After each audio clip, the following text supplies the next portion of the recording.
and welcome back from your lunch break. I hope you managed to do something on the competition, points being prizes, and also had a chance to have something to eat and drink before you joined us back. We've got a really packed afternoon full of deliciousness, so I hope you're going to enjoy this. Now, the next session is We Teach and We Learn, Experience of Updating Clinical Practice Overseas, which I've been looking forward to hearing. This is Helena Lopez Paredes, who's the CEO of Helena Eyimi Ltd. And she's a qualified midwife, nurse, entrepreneur, and birth activist fighting for human rights in childbirth. She founded her company, providing updated evidence-based training for midwives worldwide, especially in Spanish-speakers countries. And she contributes to lots of different associations also, which I'm sure she's going to talk about, plus being a member of the White Ribbon Alliance. So, Helena, the screen is now yours, and welcome. Thank you so much. Thank you. Thank you so much. It is an honor to be here with all of you. I'm very excited. It's a great opportunity. Thank you to Midlands Maternity and Midwifery Festival, and thanks as well to Sue McDonald and Catherine Stewart for the hard work that is behind the scene, as you said. My name is Helena Lopez Paredes. I am from Madrid. I'm Spanish, and I am a registered nurse and a registered midwife training in the UK. I live in Norwich, and I have been trained at the UEA. I am also the director of my own company that provides continuity education for midwives. Our mission is to update clinical midwifery practice, especially in those countries where CPD is not mandatory. But why do we focus on this issue? Because I really, truly believe that the impact of a midwife in a woman's life could change her destiny forever. In the last 3 years, we have been working really hard, supporting midwives in their education. We create an online virtual platform and a mobile app to get free and easy access to the most updated information about obstetric emergencies. All this in Spanish language. We do teach biomechanics during childbirth, trying to encourage practitioners to reevaluate perception of birth, integrating biomechanics solution when, for example, there is a suboptimal position. You can see there our lectures, Molly O'Brien. We do teach as well perineal suturing, and we train midwives how to perform continuity suturing techniques, as well as prevention of tears, correct diagnosis, and suturing techniques under evidence-based. And we could see here Shala Bakhtiari, who is the perineal specialist midwife in Addenbrooke's at Cambridge University Hospital.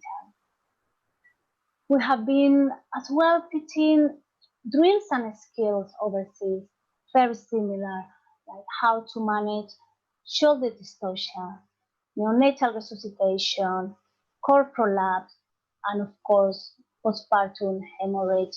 We simulate real case scenarios in a community setting out of the hospital, and we train in that way.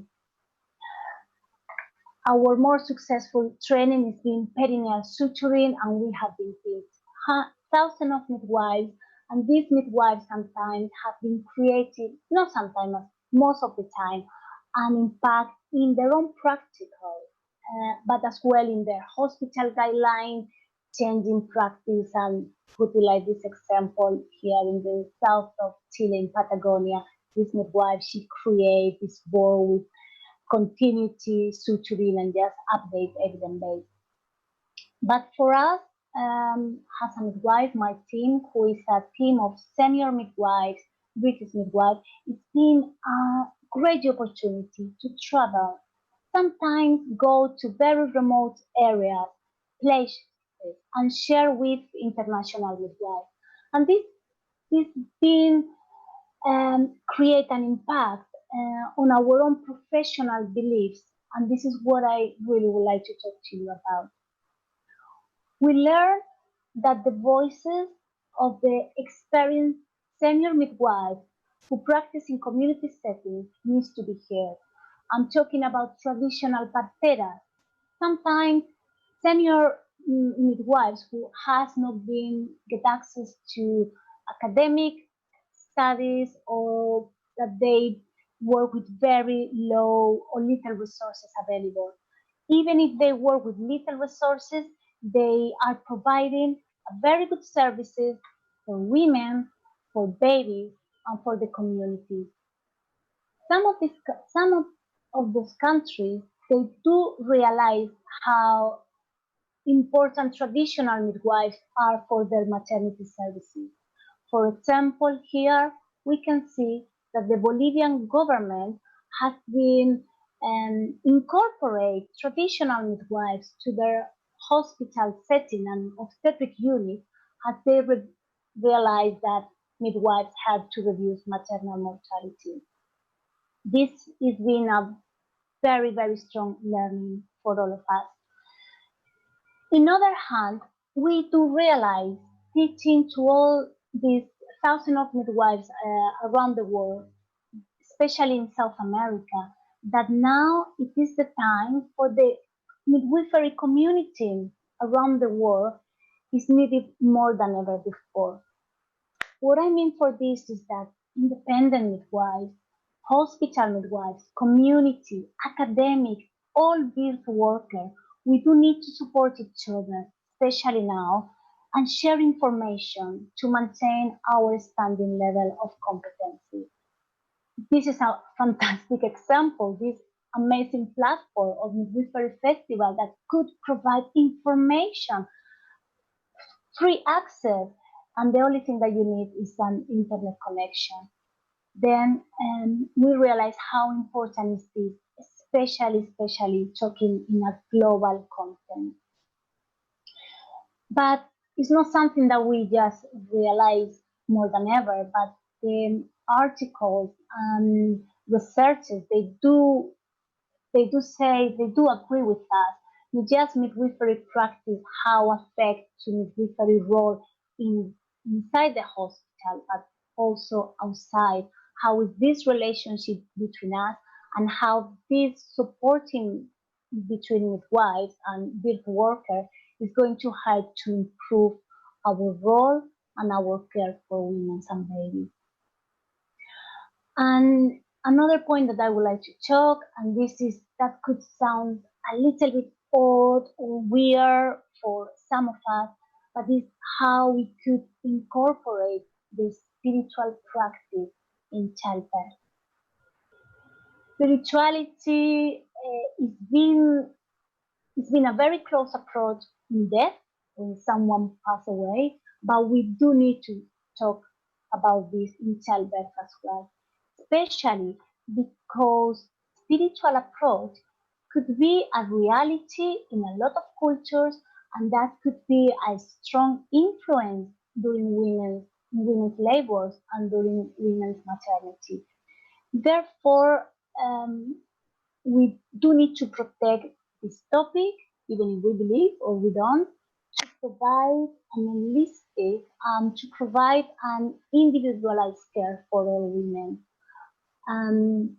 These three topics we strongly support: traditional midwives, international community midwife all together, and the mystery and the spiritual part of the birth, mixing with the evidence base, using intuition and using common sense in our practice as well. Because if not, there is only one part of the academic, there is always the research, the same countries, where we do need to open, and we do need to incorporate all these other parts in our practice, especially when we are looking after women from a very diversity backgrounds and culture.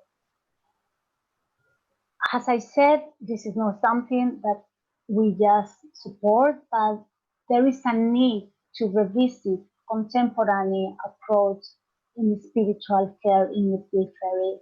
And there are right now some authors who are investigating and writing about this topic as well. We are keeping traveling. You can see here part of my team. I must say my team, they were my teachers at the university. I fell completely in love with my teachers at the UEA since the very first time. And I wanted them to bring them to Spain, to South America, and to share the feminine and the strong, to share the leadership to those midwives that they don't have, they are not able to mix this evidence base with common sense, with feminine, and this is part of my team. They were my teachers, now they continue to be my teachers, of course, but they are my colleagues, and we have been traveling for the last 3 years, all from Norwich, where we are based in. I hope that you enjoy my presentation. I thank you so much to give us this time to share our experience, to share our beliefs, and I hope that you keep enjoying the festival. Thank you. Oh, that's wonderful. Thank you, Helena. That was lovely.